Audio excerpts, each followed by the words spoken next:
Hello friends, once again welcome to my YouTube channel. In last class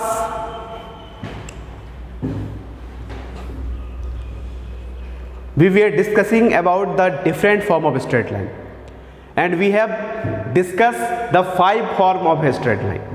First is point slope form, second is 2 points form, third is slope intercept form, fourth is intercept form, and the fifth is normal form of a straight line.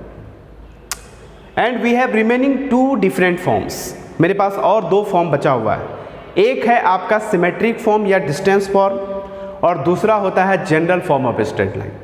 तो अब हम लोग discuss करने जा रहे हैं symmetric form और distance form. इसका नाम सिमेट्रिक क्यों पड़ा, इसका नाम डिस्टेंस क्यों पड़ा, ये आपको थोड़ी देर में फील होने लगेगा. क्लियर? चलिए देखते हैं. मैंने एक फ्रेम कंसिडर कर लिया, एक है एक्स एक्सिस, दूसरा वाई एक्सिस. हमें एक स्ट्रेट लाइन का इक्वेशन चाहिए जो कि positive direction of x axis से थीटा एंगल बनाया, एंटी क्लॉकवाइज डायरेक्शन में थीटा एंगल बनाया. ठीक है. इस लाइन पर का एक पॉइंट P जो है ऑलरेडी क्वेश्चन में दिया हुआ है, वो है आपका x1, y1. ये दिया हुआ है.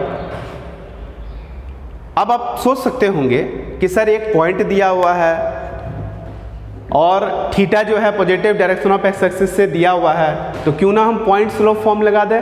ऑब्वियसली आप लगा सकते हैं, लेकिन क्योंकि यहाँ हमको डिफरेंट एक सिमेट्रिक फॉर्म डिस्टेंस फॉर्म पढ़ना है, तो हम लोग यहाँ इक्वेशन ऑफ स्ट्रेट लाइन उस तरह से नहीं पढ़ेंगे जो हम ऑलरेडी पढ़ चुके हैं, एक नए तरह से पढ़ेंगे. तो करते क्या है कि हमको पता है कि बिना वेरिएबल का इक्वेशन नहीं लिखा जाता है, तो अपने मन से एक वेरिएबल पॉइंट हम Q मान लिए जिसका कोऑर्डिनेट ले लिए x, y. क्लियर? चलिए आते हैं. एक काम और करते हैं, थोड़ा सा कंस्ट्रक्शन करते हैं. कंस्ट्रक्शन क्या है, तो ये पहले भी आप कर चुके होंगे. तो इस P पॉइंट से परपेंडिकुलर फॉल कर देते हैं और इस Q पॉइंट से भी किए और P से भी परपेंडिकुलर फॉल करा दिए. ये मान लो तुम्हारा है M और ये मान लो N. P से उस QM पर परपेंडिकुलर फॉल करा दिए जो कि पॉइंट है मेरा R. ठीक है. ये हम पहले भी देख चुके हैं कि ये जो डिस्टेंस है ये पूरा का पूरा है y और यहाँ से यहाँ तक है y1, तो this is y minus y1. ये पूरा का पूरा है x और यहाँ से यहाँ तक है x1, तो this is x minus x1. और क्योंकि ये दोनों पैरेलल है और पैरेलल लाइंस को जब एक स्लैंट लाइन इंटरसेक्ट करती है तो कॉरेस्पॉन्डिंग एंगल बराबर होता है, ये हम लोग पहले भी देख चुके हैं. तो यहाँ से आप साइन थीटा और कॉस थीटा लिख सकते हैं.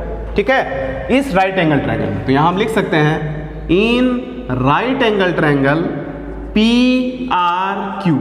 इस PRQ में यहाँ से आप पहले कॉस थीटा लिख दो, तो कॉस थीटा बराबर होता है B/H. तो B हो जाएगा आपका PR/PQ.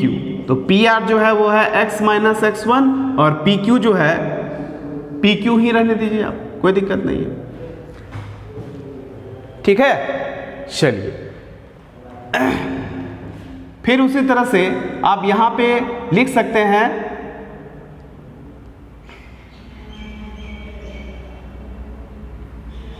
यहां पे एक काम करो, ये PQ बराबर लिख सकते हो x minus x1 by cos theta, इसको एक मान लो. In the similar way you can write sine theta. तो sine theta is equal to हो जाएगा P मतलब यहाँ हो जाएगा QR बाई H मतलब हो जाएगा PQ. तो यहाँ से QR मतलब हो जाएगा y माइनस y1 और ये हो जाएगा PQ. तो देयरफॉर यहाँ से आप PQ लिख सकते हैं. तो PQ हो जाएगा y minus y1 divided by sine theta. ये हो गया 2 नंबर. अब एक नंबर में भी PQ लिखा हुआ है, 2 नंबर में भी PQ लिखा हुआ है, तो हम यहाँ लिख सकते हैं फ्रॉम 1 and 2, 1 और 2 से क्या लिख सकते हैं, PQ is equal to PQ. तो देयरफॉर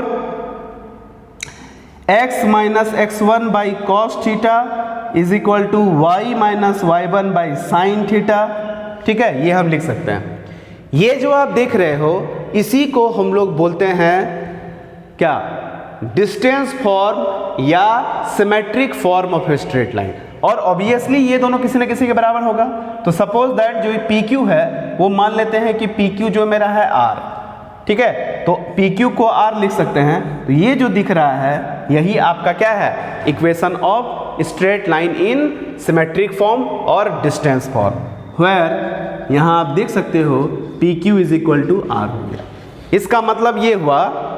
अब देखिए, ये सिर्फ इक्वेशन ऑफ स्ट्रेट लाइन नहीं है, ये जस्ट लाइक एक फॉर्मूला है जिसके हेल्प से आप किसी पर्टिकुलर पॉइंट से आर डिस्टेंस पर कोई पॉइंट लिख सकते हैं। जैसे ध्यान से देखो, यहाँ पे P पॉइंट पता है x1 y1, और P से Q तक का डिस्टेंस हमको पता है R, ये हमने मान लिया P से Q तक का डिस्टेंस R। और जिस लाइन पर पॉइंट लिखना है वो लाइन कितना एंगल बनाया, मतलब उस लाइन का स्लोप पता है, तो P पॉइंट से R डिस्टेंस पर कोई आप पॉइंट लिख सकते हैं। तो this is not the equation of straight line, you can say this is the formula to find out a point from a given point on a straight line when the slope of a straight line are given। कहने का मतलब अगर किसी straight line पर का कोई point पता है एक, तो उससे किसी भी r डिस्टेंस पर कोई दूसरा पॉइंट आप लिख सकते हैं with the help of this formula। तो this is not only the formula to find the equation of a straight line, okay, सिर्फ ये स्ट्रेट लाइन का फॉर्मूला नहीं है, ये एक जबरदस्त फॉर्मूला है जिसके हेल्प से आप किसी भी स्ट्रेट लाइन पर किसी पर्टिकुलर पॉइंट से r डिस्टेंस पर कोई पॉइंट लिख सकते हैं। क्लियर? चलिए, तो ये आप देखिए, फिर एक लास्ट फॉर्म बचा और फिर मैं इसका आपको एप्लीकेशन बताऊंगा।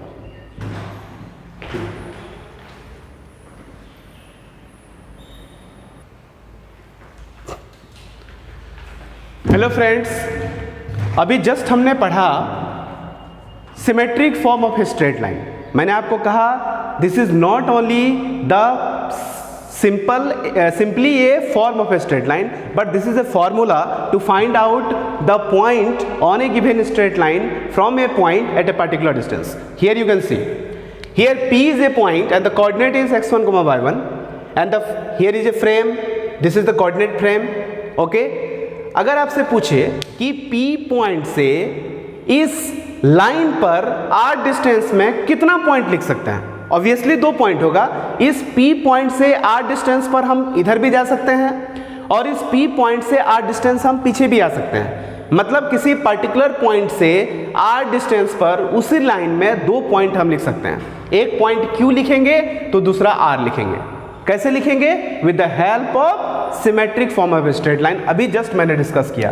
तो अभी जो Q का कोऑर्डिनेट था वो क्या था आपका, तो यहां हम लिख सकते हैं Q का कोऑर्डिनेट कितना लिखेंगे। तो एक काम करते हैं, सबसे पहले हम इक्वेशन ऑफ स्ट्रेट लाइन लिख लेते हैं। तो यहां लिखेंगे वी हैव, हमारे पास है क्या है हमारे पास फॉर्मूला है। कौन सा फॉर्मूला है?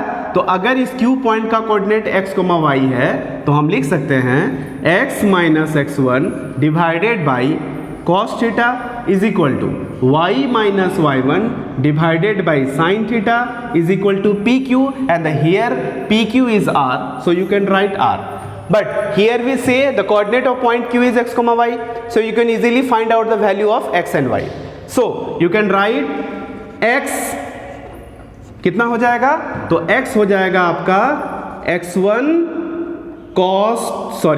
ये हो जाएगा आपका r cos theta plus x1, और y जो हो जाएगा वो हो जाएगा r sin theta plus y1। इसका मतलब आप जो है Q पॉइंट का कोऑर्डिनेट लिख सकते हैं। कितना हो जाएगा, तो x1 plus r cos theta और y1 plus r sin theta. Likewise आप जो है R का भी कोऑर्डिनेट लिख सकते हैं। तो जरा सा गौर कीजिए, जब हम Q का कोऑर्डिनेट लिखे थे तो एंगल लिखे थे यहाँ पे थीटा, लेकिन जब हम R का कोऑर्डिनेट लिखेंगे तो एंगल हो जाएगा पाई प्लस थीटा, तो आप ही बताइए, इस R का कोऑर्डिनेट लिखना है तो डायरेक्ट आप फॉर्मूला लिख सकते हैं। तो यहाँ हो जाएगा x1 plus r cos pi plus theta और y1 plus r sine pi plus theta. Clear? चलिए आइए, अब ये हो जाएगा x1 plus cos pi plus theta minus cos theta, तो therefore minus R cos theta और यहाँ हो जाएगा y1 minus are sine theta. कहने का मतलब ये हुआ कि अगर आप ऊपर की तरफ ले रहे हैं तो साइन हो जाएगा पॉजिटिव, लेकिन अगर आप नीचे लीजिएगा तो साइन हो जाएगा नेगेटिव। तो इस तरह से आप किसी भी स्ट्रेट लाइन में कोई भी एक पर्टिकुलर पॉइंट से r डिस्टेंस पर दो पॉइंट लिख सकते हैं। एक पॉइंट हो जाएगा Q और दूसरा पॉइंट हो जाएगा R। आपको बता दें ये बहुत ही इंपॉर्टेंट है, जो कि आपको आगे चल के हेल्प करेगा कोऑर्डिनेट ज्योमेट्री में। ये सिर्फ स्ट्रेट लाइन में ही नहीं, बल्कि सर्किल में, पाराबोला में, हाइपरबोला में, इलिप्स में, हर टॉपिक में इस एप्लीकेशन का, ये फॉर्मूला का एप्लीकेशंस आता है। इसलिए इसको आप समझ लीजिए, इसको लिखते कैसे हैं ये भी आप देख लीजिए। ठीक है, अब हम लोग पढ़ेंगे general form of a straight line.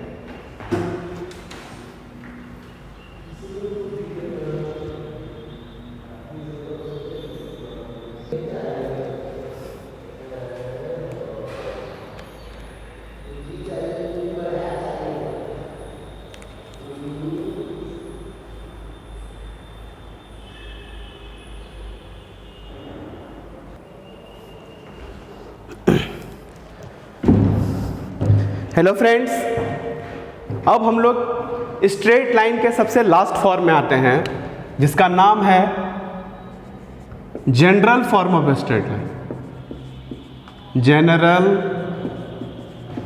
Form of a straight line. अब हम लोग पढ़ने जा रहे हैं general form of straight line. आपने अंडर 10th या 10th क्लास में लीनियर इक्वेशन पढ़ा होगा, तो आपको बता दें दो वेरिएबल का जो एक लीनियर इक्वेशन होता है वो हमेशा general form of straight line को रिप्रेजेंट करता है। कहने का मतलब क्या हुआ, a linear equation of two variables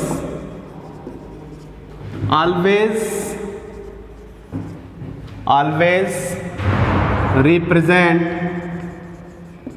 a general equation of straight line। कहने का मतलब क्या हुआ, ax plus by plus c is equal to 0 is the general equation of straight line. ठीक है, ये हमको क्लियर पता चल गया कि कभी भी अगर एक general equation of straight line लिखना है तो हम लोग हमेशा ax plus by plus c लिखते हैं। सपोज दैट हम जैसे मान लें कि कभी हमको एक पॉइंट मानना रहता है तो x, y मानते हैं। उसी तरह से अगर हमको एक स्ट्रेट लाइन नहीं पता हो तो स्ट्रेट लाइन का इक्वेशन हम लोग ax plus by plus c बराबर 0 मान सकते हैं। लेकिन इसमें भी कुछ बातें हैं, आपको बताते हैं इस स्ट्रेट लाइन में 3 गो अननोन टर्म है a b c, x और y तो वेरिएबल रहेगा ही रहेगा आपका। तो हम लोग को मैथमेटिक्स में रूल है कि जितना अननोन रहेगा उतना रिलेशन चाहिए, जब तक उतना रिलेशन फाइंड आउट नहीं होगा तो आपका सवाल नहीं बनेगा। तो general equation of straight line भले ही ये हो, लेकिन बेसिकली जब भी हमको इक्वेशन ऑफ स्ट्रेट लाइन लिखना रहता है तो हम लोग इसको अवॉइड करते हैं, कुछ और मान लेते हैं। y is equal to x plus c मान ली, दो वेरिएबल हुआ m और c। तो जितना कम वेरिएबल होगा उतना ज़्यादा आसान होगा, ये मैं आपको पहले ही बता चुका हूँ। चलिए, अगर ये general equation of straight line है तो इसको हमको कन्वर्ट करना है स्लोप इंटरसेप्ट फॉर्म में और फिर इसको कन्वर्ट करना है इंटरसेप्ट फॉर्म में। इससे बेनिफिट ये होगा कि जब हम इसको स्लोप इंटरसेप्ट फॉर्म में कन्वर्ट करेंगे तो हम लोग को इस स्ट्रेट लाइन का स्लोप और y इंटरसेप्ट मिल जाएगा। जब हम इस लाइन को इंटरसेप्ट फॉर्म में कन्वर्ट करेंगे तो हमको इसका दो चीज़ मिल जाएगा, ये x इंटरसेप्ट और y इंटरसेप्ट। ठीक है, तो अब इसका हम लोग देखते हैं कन्वर्सन और फिर इसको देखते हैं कि हम लोग इसको कैसे स्लोप इंटरसेप्ट फॉर्म और इंटरसेप्ट फॉर्म में कन्वर्ट करते हैं। ठीक है, चलिए तब तक इसको देखिए।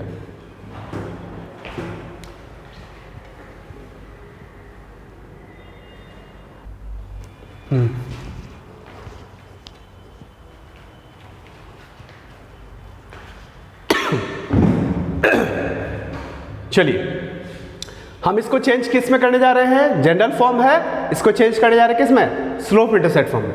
तो पहले हम लोग क्या करते हैं, लेट अस कंसीडर एक general form of straight line ले लो, ax plus B Y plus C is equal to 0।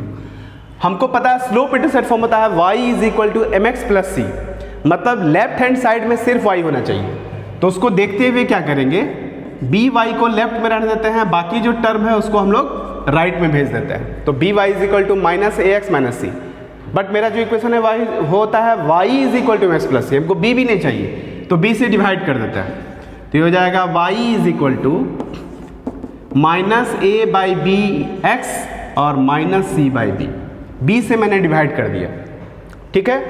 तो y is equal to M X plus C, ये आपको फॉर्म में दिखाई पड़ रहा होगा, ठीक है। तो यहाँ पर here m is equal to कितना है, माइनस ए बाई बी।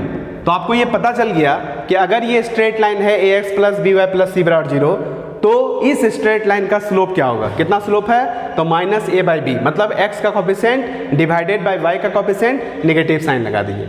उसी तरह से y बराबर एम एक्स प्लस सी, सी होता है y इंटरसेप्ट, तो यहाँ लिखेंगे y इंटरसेप्ट, कितना हो जाएगा y इंटरसेप्ट, तो माइनस सी बाई बी। ये आपका क्लियर हो गया।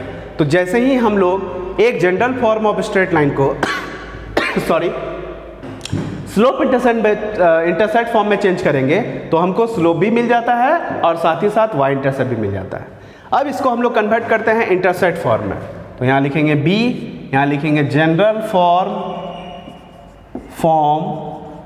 से इसको इंटरसेप्ट फॉर्म में चेंज करेंगे। क्लियर, चलिए आइए फिर वही बात, लेट अस कंसिडर कर लीजिए ax plus B Y plus C is equal to 0। हमको पता है इंटरसेप्ट फॉर्म होता है x by A plus Y by D is equal to 1। तो याद कीजिए राइट साइड में 0 है, लेकिन राइट साइड में हमको 1 लाना है, तो इस कांस्टेंट टर्म को आप राइट साइड भेज दीजिए। तो अगले स्टेप में क्या करेंगे, ये हो जाएगा ax plus B Y is equal to minus C. अभी भी आपका राइट साइड 1 नहीं है, तो हम क्या करते हैं, c माइनस सी से दोनों तरफ डिवाइड कर देते हैं। तो ये हो जाएगा ax by minus C plus B Y by minus C is equal to 1। Right side में 1 तो आ गया, लेकिन लेफ्ट साइड में x अपॉन ए चाहिए।